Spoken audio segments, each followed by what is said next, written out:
Hello everyone, again मैं आपके सामने नेक्स्ट टॉपिक लेकर आया हूं नंबर्स का ही, जिसको कंपोजिट नंबर्स बोलते हैं, भाज्य संख्या। सो कंपोजिट नंबर के पहले मैंने आपके साथ डिस्कशन किया था जितने भी नंबर्स होते हैं, natural numbers, whole numbers, irrational numbers. इसके अलावा मैंने मेरी सेकंड वीडियो में आपको बताया प्राइम नंबर्स और को प्राइम नंबर्स के बारे में। अब आता है कंपोजिट नंबर्स। कंपोजिट नंबर्स को हिंदी में बोलते हैं भाज्य संख्या। अब ये होता क्या है, आप अगर अच्छे से समझें तो प्राइम नंबर्स यानी अभाज्य संख्याएं वो संख्याएं होती हैं जो केवल एक और स्वयं से विभाजित होती हैं।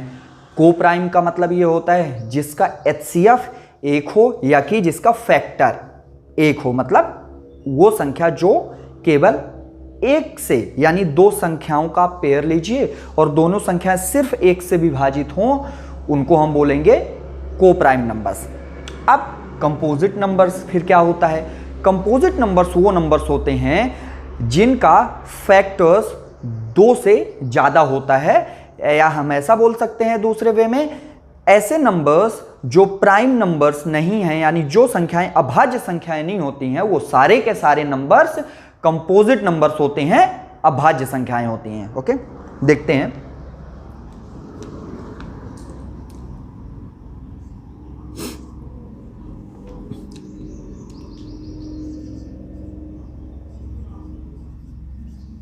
Numbers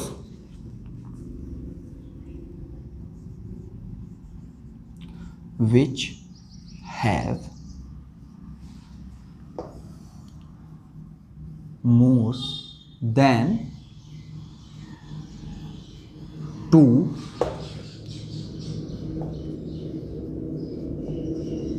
factors or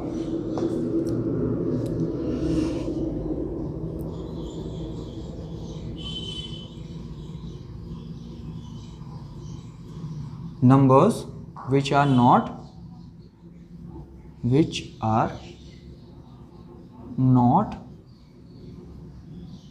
prime numbers are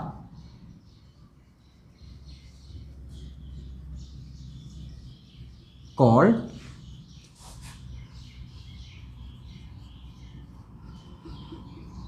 composite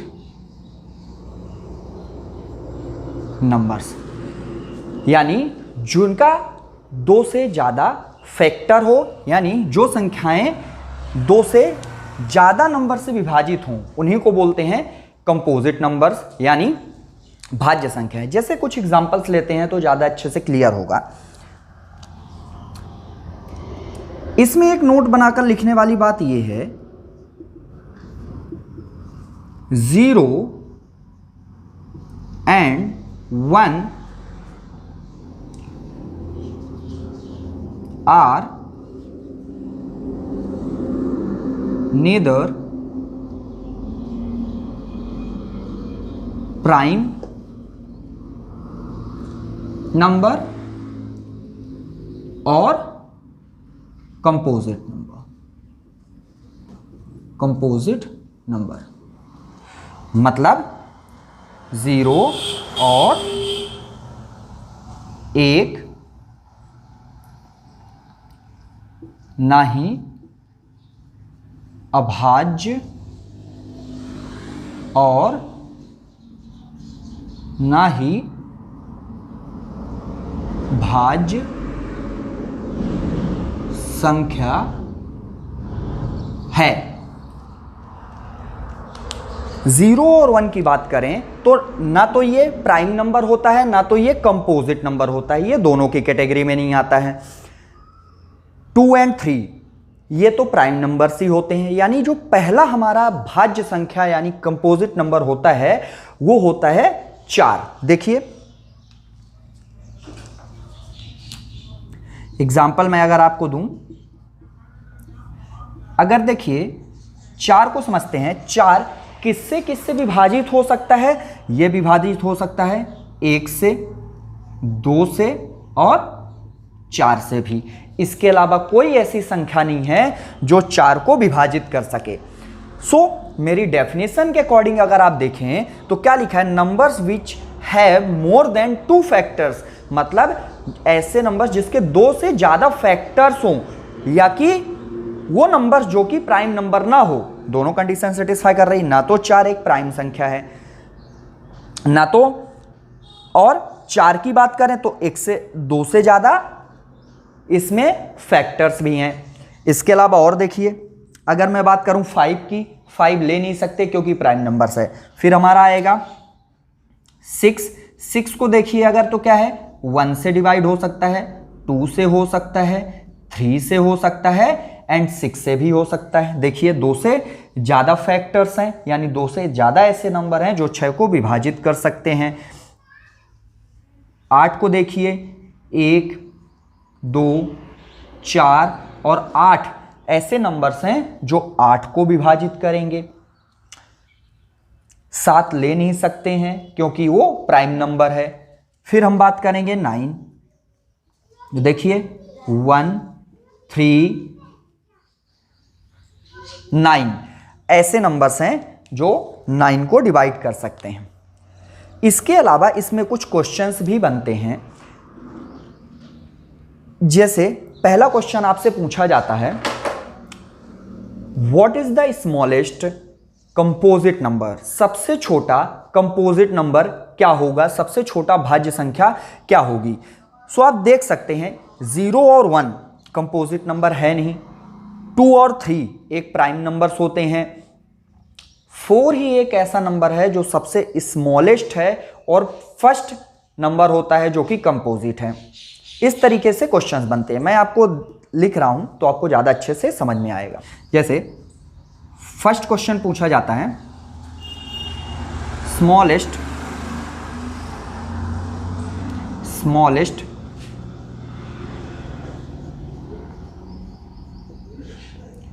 composite number, सबसे छोटी भाज्य संख्या,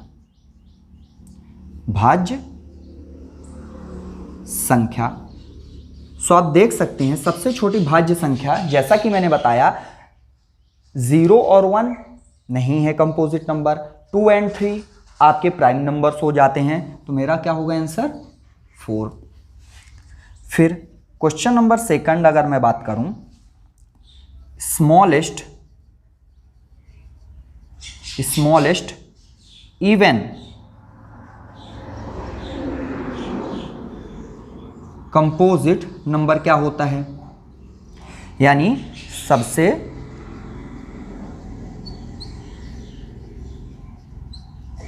छोटी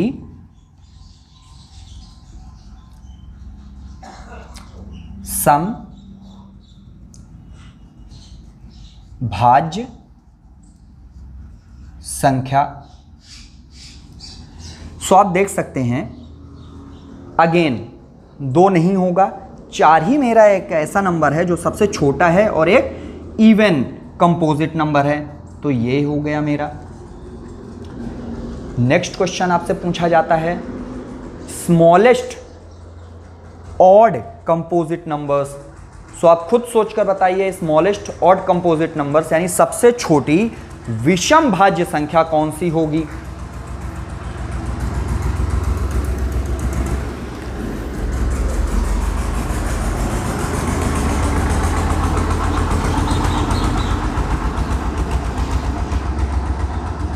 स्मॉलेस्ट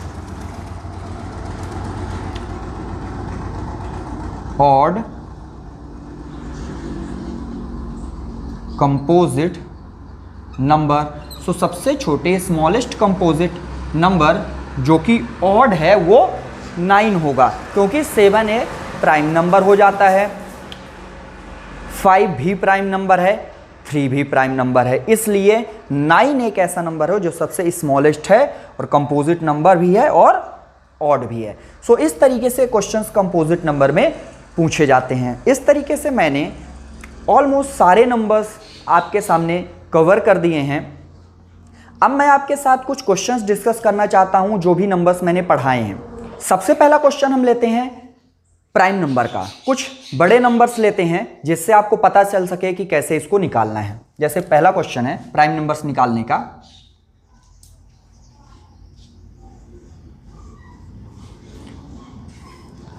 641। अच्छा, प्राइम नंबर निकालने का सबसे अच्छा तरीका यह है कि 641 से ऐसी संख्या देखिए जो उससे बड़ी हो और पूर्ण वर्ग हो, मतलब परफेक्ट स्क्वायर हो। सो मैं बोल सकता हूं कि यह होगा 676। और 676 किसका वर्ग होता है? यह होता है आपका 26 का। अच्छा, मैं आपको एक बात जरूर बोलना चाहूंगा, अगर आप कंपटीशन की तैयारी करना चाहते हैं तो सबसे इंपॉर्टेंट 3 चीजें होती हैं। आपको कैलकुलेशन आना ही चाहिए, उसमें से आपको स्क्वायर एटलीस्ट 30 तक रिमेंबर होना चाहिए, फिर आपको टेबल कम से कम 25 तक आनी ही चाहिए, फिर आपको इस क्यूब की अगर मैं बात करूं 20 तक आपको लर्न करना ही पड़ेगा। अदरवाइज अगर आप लिख कर करेंगे तो बहुत ज़्यादा टाइम भी लगता है और आप इससे अच्छा आपकी कैलकुलेशन भी इंप्रूव नहीं होती है। सो देखते हैं, मैंने आपको जैसा मेरी पिछली वीडियो में बताया था, मैंने ले लिया। पहला स्टेप होता है 641, अगर कोई संख्या दी गई है उसको लिखा गया, इससे बड़ी ऊपर ऐसा नंबर देखा जो कि परफेक्ट स्क्वायर हो, जो कि 26 का है। फिर मेरी स्टेप आती है 26 से छोटे जितने भी नंबर्स हैं जो कि प्राइम नंबर्स हैं उनको लिख लेते हैं। जैसे 2, 3, 5, 7, 11, 13, 17, 19 और 23। अब हम ये देखेंगे कि इससे छोटे जितने भी प्राइम नंबर्स हैं, अगर किसी भी संख्या से, किसी एक भी संख्या से अगर ये विभाजित हो गया तो हम बोलेंगे ये एक प्राइम नंबर नहीं है। अगर ये किसी से भी विभाजित नहीं होता है तो हम बोलेंगे ये एक प्राइम नंबर है। देखते हैं, जैसे देखिए, हम देखकर बता सकते हैं ये संख्या 2 से विभाजित नहीं होगी क्योंकि लास्ट में 1 है। लास्ट डिजिट यानी आखिरी का नंबर 2 से विभाजित होना चाहिए, ये नहीं होगा, यानी ये पूरी की पूरी संख्या 2 से विभाजित नहीं होगी। अगर कोई संख्या 3 से विभाजित है तो इसके नंबर को ऐड करेंगे, सारी डिजिट को, 6 + 4 + 1 ऐड कर लिया, कितना है 11। अब ये देखेंगे क्या ये 3 की टेबल में आता है, 3 की टेबल में आता है 11? नहीं आता है। तो हम क्या बोलेंगे, ये पूरी की पूरी संख्या 3 से विभाजित नहीं होगी। अब हमें देखना है अगर 5 से ये संख्या विभाजित होती है कि नहीं। किसी भी संख्या में अगर लास्ट में 0 है और 5 है तो हम बोलेंगे वो संख्या 5 से विभाजित होगी, लेकिन ना तो यहाँ 0 है ना तो यहाँ 5 है, यानी ये 5 से भी नहीं होगा। अच्छा, अब इसके बाद अगर आपको डिविजिबिलिटी रूल नहीं आता है तो आप डायरेक्टली कर लीजिए टेबल से। 7 9 जा 63, 1 इधर आ गया है, 11 बन गया है, यानी ये 7 से भी नहीं होगा। 11 से देखेंगे तो 11 5 जा हो गया आपका 55, 11 5 जा 55, 9 इधर आ गया यानी 91 बन गया। 11 की टेबल में 91 नहीं आता है। अगर आपको टेबल नहीं आती है, अगर डायरेक्टली ऐसे प्रॉब्लम जा रही है, आप नॉर्मली ऐसे भी कर सकते हैं, इस तरीके से एक एक करके 641, यानी इस नंबर को आप 13 से विभाजित करके देखिए। 13 चौको क्या होता है 52, ये 2 आ गया 1 और 1, सो 13 नहीं होता है 117। 13 की टेबल में 121 आता नहीं है तो हम बोलेंगे ये 13 से भी विभाजित नहीं होगी। फिर हम देखते हैं 641 क्या 17 से विभाजित होगा? 17 तियां होता है 51, 17 चौको 68, तो वो ज़्यादा चला जाएगा, तो 17 तियां 51 लेंगे। कितना आ गया 3 1 और 1, 17 सत्ते 119 होता है आपका, और 17 अट्ठे हो गया है आपका 136, बिल्कुल नहीं होगा डिवाइड। इसी तरीके से हम 19 का भी देखेंगे। 19 तियां होता है 57, ये आ गया आपका 7 और ये 1। 19 चौक 76 होता है, 71 नहीं आएगा 19 के टेबल में, यानी ये भी विभाजित नहीं होगा। 23 का देखते हैं अब। 23 दूना 46,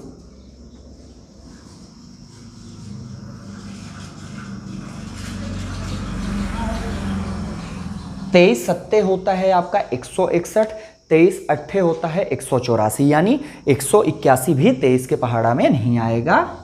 यानी हम ये बोल सकते हैं जितनी भी अभाज्य संख्याएं जो 26 से छोटी थीं, किसी से भी 641 विभाजित नहीं हो रहा है। इसका मतलब ये हुआ ये एक अभाज्य संख्या है, प्राइम नंबर्स है। इसी तरीके से मैं एक और क्वेश्चन आपको करवाता हूं।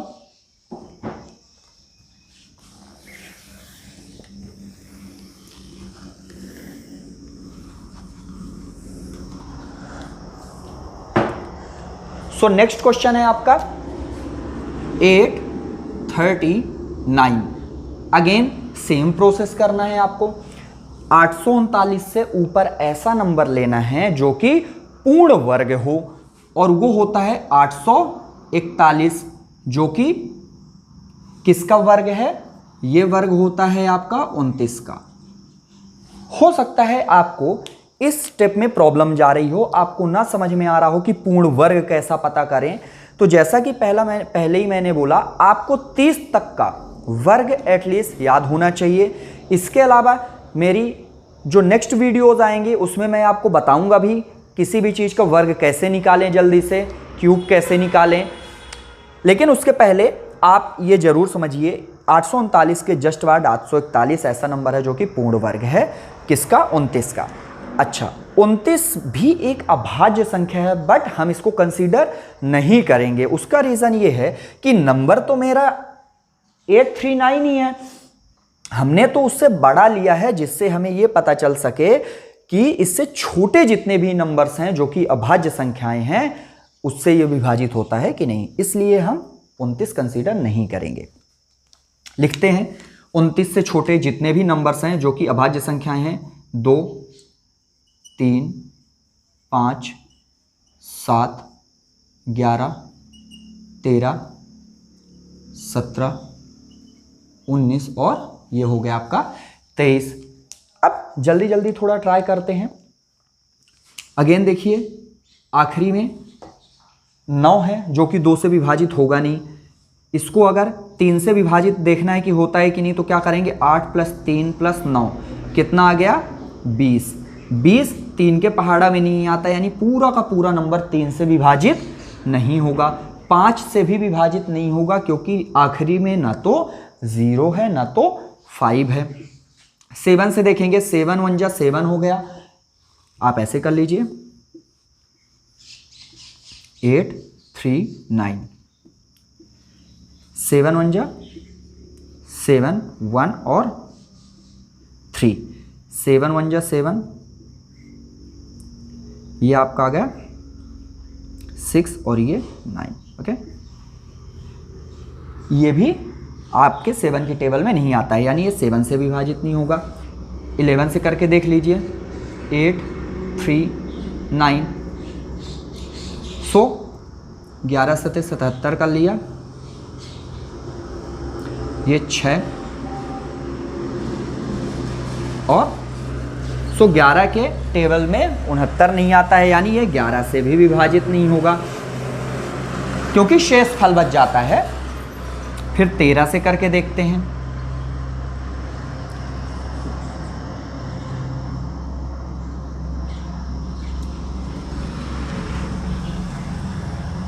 तेरह 25 65, 13 छंग हो गया आपका 78, ये 5, ये तो 0 हो जाएगा 9। 13 चौको 52 होता है, फिर भी शेषफल इसमें बच जाएगा। ये आएगा नहीं टेबल में 13 के, यानी ये भी विभाजित नहीं होगा। अब आप देख लीजिए 17 से करके देखते हैं।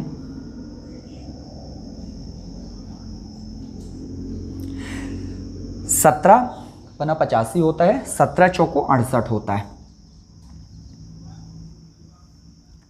ये आपने देखा, ये आ गया 5, ये 1, ये 17 नैया होता है 153 यानी 159, 17 के टेबल में नहीं आएगा, 17 से भी ये विभाजित नहीं हो गई संख्या। अब हम 19 से करके देख लेते हैं एक बार।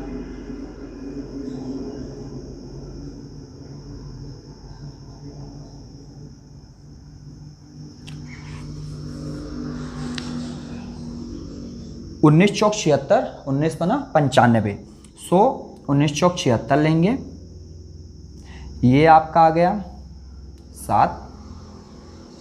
अगेन 19 की टेबल में 79 नहीं आता है। फिर 839 को 23 से डिवाइड करते हैं, देखते हैं। 23 तिहाई होता है 69, 4 और 1। 23 छक्का होता है आपका 138, 23 सत्ते होता है 161, 149 कहीं भी नहीं आता, यानी ये 23 से भी विभाजित नहीं होगा और 19 से पहले भी नहीं था। आपने सभी से विभाजित करके देख लिया, आपको पता चल गया किसी से भी ये विभाजित नहीं हो रहा है, यानी हम बोलेंगे ये भी एक क्या है, ये भी एक प्राइम नंबर है। इसके अलावा एक क्वेश्चन मैं आपको एज अ होमवर्क दे रहा हूं, आप जरूर इसको ट्राई करिए और देखिए कि आपसे आता है कि नहीं आता।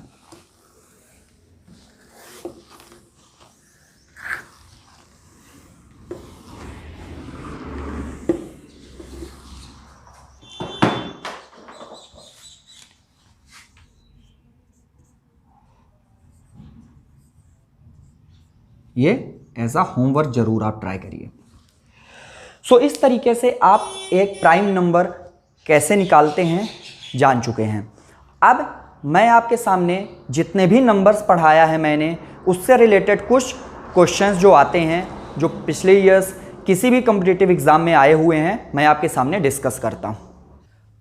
अब आपके सामने क्वेश्चन आंसर सेशन स्टार्ट हुआ है, जिसमें एक क्वेश्चन है, how many prime number between 1 and 100 are factors of 7150, मतलब 1 और 100 के बीच में कितने 7150 के अभाज्य गुणनखंड हैं। गुणनखंड हमेशा आपको अभाज्य ही निकालने हैं, इसका प्राइम फैक्टराइजेशन करना है। सो देखते हैं कैसे इसको निकालना है। सबसे पहला काम इसका प्राइम फैक्टराइजेशन करना है। ओके, इसमें तरीका ये है, देखिए अगर ये इसके लास्ट में 0 है तो मैं इसको ऐसे लिख सकता हूँ 715 × 10। उससे होगा क्या, देखिए ये 7150 ही हो जाएगा, तो मैंने इसको लिखा 715 × 10। और आपको पता है इसको मैं ऐसे भी लिख सकता हूँ 2 × 5। अब इसका प्राइम फैक्टराइजेशन करते हैं, कैसे निकालेंगे देखिए। अभी स्टार्टिंग है तो आप इस तरीके से निकाल लीजिए, अदरवाइज डायरेक्टली भी हम निकाल सकते हैं।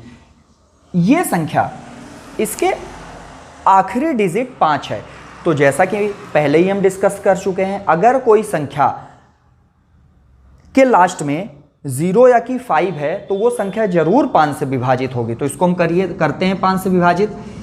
5 एकम 5 हो गया, इधर 2 चला गया, 5 चौको 20 और 5 तिहाई 15। ये संख्या 11 से विभाजित हो जाएगी। अब ये कैसे पता चलता है, 11 के डिविजिबिलिटी रूल से। जैसे पहला और आखिरी नंबर ऐड किया और तो 4 आया, और बीच का भी 4 है यानी 0 आ गया। इस तरीके से हम कर सकते हैं। तो 11 एकम 11, 3 इधर आ गया, 11 तिहाई 33 और 13 से करके देखा कितना आ गया 1। तो मैं इसको लिख सकता हूँ 5 × 11 × 13 × 2 × 5, जो कि ये पहले से ही था। मैं इसको प्रॉपर अरेंज करके लिखता हूँ 2 × 5 × 5 × 11 × 13। सो मैंने इसका एक प्राइम फैक्टराइजेशन कर दिया, इसके फैक्टर्स मैंने निकाल लिए हैं, इसका गुणनखंड मैंने निकाल लिया है। तो आपसे क्वेश्चन ही यही पूछा है, how many prime numbers between 1 and 100 are factors of 7150। So 1 से लेकर 100 के बीच में ऐसे कितने नंबर्स हैं जो कि फैक्टर्स हैं इस संख्या के। तो मैं क्या बोलूंगा, कितने नंबर्स हैं। ये एक पहला नंबर हो गया। ये नंबर तो 2 है, 5 2 टाइम्स लिखा है, लेकिन अगर संख्या की बात करेंगे तो मैं इसको एक ही टाइम कंसीडर करूंगा। ये मेरा सेकंड नंबर हो गया, ये मेरा थर्ड नंबर हो गया, ये मेरा फोर्थ नंबर हो गया। सो मेरा आंसर होगा कितने, 4 मेरा आंसर हो जाएगा। अगला क्वेश्चन अब आप देख सकते हैं। क्वेश्चन है how many rational numbers between 1 and 10, मतलब 1 से लेकर 10 के बीच में कितनी परिमेय संख्याएं हैं। आपको इस बात का अंदाजा है, और ये आपके पास ऑप्शन भी हैं कि अगर रेशनल नंबर की बात की जाए तो रेशनल नंबर्स किन्हीं भी 2 संख्याओं के बीच में अनंत परिमेय संख्याएं होती हैं। अब कैसे होती हैं पहले ये हम देखते हैं। जैसे मैंने एक क्वेश्चन दिया आपको, इस क्वेश्चन के अलावा मैं एक क्वेश्चन दे रहा हूं, 2 और 3 के बीच में परिमेय संख्याएं निकालनी है। मान लीजिए 5 निकालनी है। सो 2 और 3 ये एक रेशनल नंबर है। क्यों? क्योंकि इसको 2/1 और 3/1 हम लिख सकते हैं। अच्छा, लेकिन इसको एक अलग फॉर्म में लिखने के लिए हम ऐसा भी लिख सकते हैं 10/5 और 15/3। जरूरी नहीं है कि मैंने ये नंबर लिया है तो आप भी लीजिए। इसका लिखने का मतलब ये है 10/5 अगर करोगे आप तो 2 ही आएगा। 15/5 आप करेंगे तो 3 आएगा। जरूरी नहीं कि आप सेम यही नंबर लीजिए।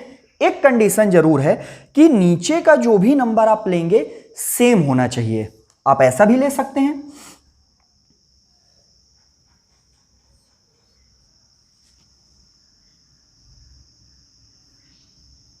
देखिए, आप 30/15 करेंगे तब भी 2 आएगा, 45/15 करेंगे तब भी 3 आएगा। तो मैंने चाहे ये नंबर में ले लूं, चाहे मैं ये नंबर्स ले लूं, रिप्रेजेंट ये 2 और 3 को ही कर रहा है। अब अगर मैं आपसे बोलूं इसके बीच में रेशनल नंबर बताइए तो आप लिख सकते हैं, ये नीचे तो सेम रहेगा, ऊपर क्या लिख सकते हैं आप 11/5, 12/5, 13/5, 14/5। तो मैंने अगर 10/5 15/5 किया तो मुझे कितने रेशनल नंबर मिले। रेशनल नंबर का मतलब क्या होता है, जिसको आप P/Q के फॉर्म में लिख सके, मतलब एक संख्या नीचे भी हो और एक संख्या ऊपर भी हो। सो आप खुद देखिए कितने नंबर्स आ गए, 4। अब जैसे ही मैंने नंबर इंक्रीज किया, थोड़ा बड़ा नंबर ले लिया, आप देखिए 30/15 45/15, मतलब तो 2 और 3 ही है। तो मैं इसको ऐसा लिख सकता हूं 31/15, 32/15, 33/15, 34/15, और भी बीच में नंबर्स आएंगे। मैं इधर लिख देता हूं इसको इरेज करके, 35/15, 36/15, 37/15, 38/15, ये आपका आएगा 44/15, और लास्ट में तो संख्या मैंने क्या ली थी 45/15। तो आप खुद देखिए कि इसके बीच में जैसे ही मैंने नंबर बड़ा किया मुझे और ज़्यादा रेशनल नंबर मिल गए। सो इस तरीके से तो मैं कितना भी नंबर लिख सकता हूँ, कितना भी बड़ा नंबर ले सकता हूँ, तो कितने भी रेशनल नंबर आ सकते हैं। मैं सिर्फ इतने की बात कर रहा हूँ, आप खुद सोचिए इसके बीच में तो कुछ गैप भी नहीं है, और यहाँ तो 8 नंबर्स आ जाएंगे 1 और 10 के बीच में। तो आप खुद सोचिए कितने नंबर्स आप काउंट कर सकते हो। इसलिए इसका आंसर 8 नहीं होगा, इसका आंसर क्या होगा, अनंत संख्याएं 1 तथा 100 के बीच में जो संख्याएं होंगी, परिमेय संख्या आप काउंट करोगे तो अनंत होंगी। सो अगला क्वेश्चन है आपके सामने, सम ऑफ 2 रेशनल नंबर इज, दो परिमेय संख्याओं का योग क्या होगा? होल नंबर होगा, इंटीजर होगा, रेशनल नंबर होगा कि इरेशनल नंबर होगा? आप खुद देखिए और सोचिए। देखते हैं, जैसे एक एग्जांपल लिया मैंने, जैसे 1/2 प्लस 3 नहीं लेते हैं, 5 ले लेते हैं, 5/3। सो इसको ऐड करते हैं, तो जब इसका एलसीएम हम लेंगे तो इसका एलसीएम आएगा 1/2 लिखिए प्लस 5/3 लिखिए। इसको आप कर सकते हैं 2 और 3 का एलसीएम लेंगे तो 6 आएगा, यानी जब इसका एलसीएम निकाला हमने 6 आया। सो 2 में क्या मल्टीप्लाई करें कि 6 आ जाए? 3, तो ऊपर भी 3 मल्टीप्लाई कर दीजिए। अब 3 में क्या मल्टीप्लाई करें? 3 में क्या गुणा करें कि 6 आए? 2, तो ऊपर भी 2 का गुणा कर दीजिए।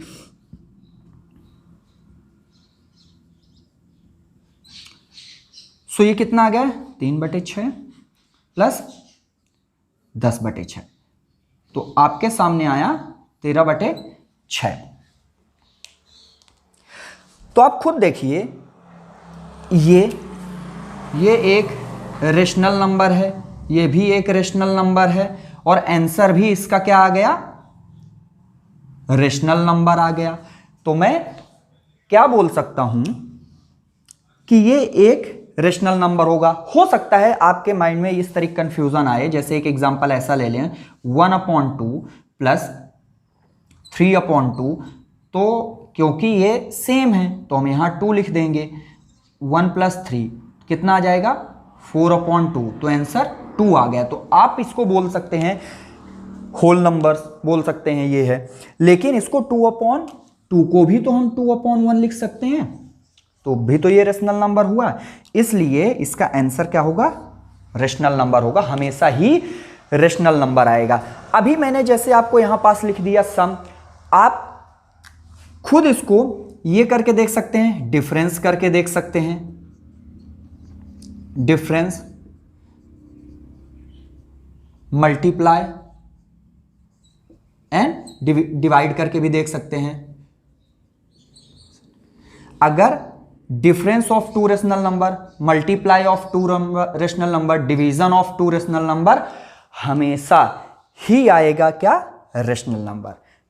सो नेक्स्ट क्वेश्चन आपके सामने है, sum of 2 irrational number is, 2 अपरिमेय संख्याओं का योग क्या होगा? Whole number, rational number, irrational number, none of this. देखते हैं इसको, पहले आप खुद ट्राई करिए फिर यहां देखिए। सो देखिए जैसे लिखा है इरेशनल नंबर। इरेशनल नंबर कैसे होते हैं? जिनको हम P/Q के फॉर्म में ना लिख सकें। तो जैसे मैंने एक एग्जांपल लिया, √2 प्लस √2 को मैंने ऐड किया तो कितना आ गया?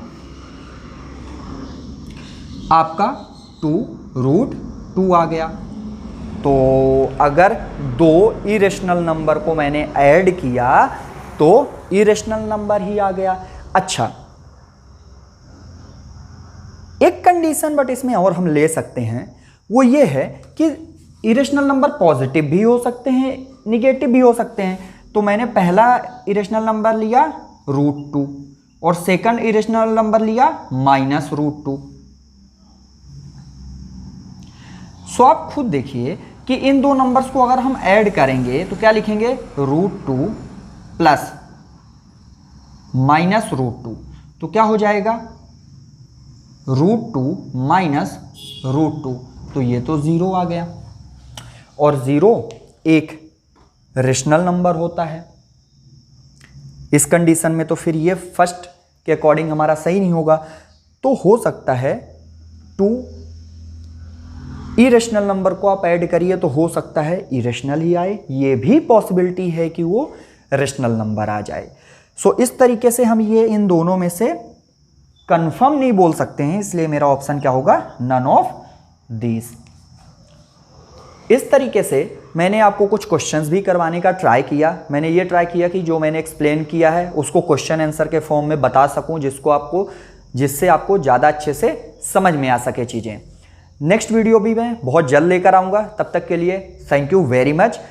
एक लास्ट बात मैं ज़रूर बोलना चाहूँगा कि आप वीडियोज़ अगर हमारी पसंद आ रही हैं तो आप अपने फ्रेंड्स के बीच में ज़रूर शेयर करिए, जो कि तैयारी कर रहे हैं, जिनको अच्छी लग रही है, जिससे कि वो भी इन वीडियोज़ का फ़ायदा पा सकें।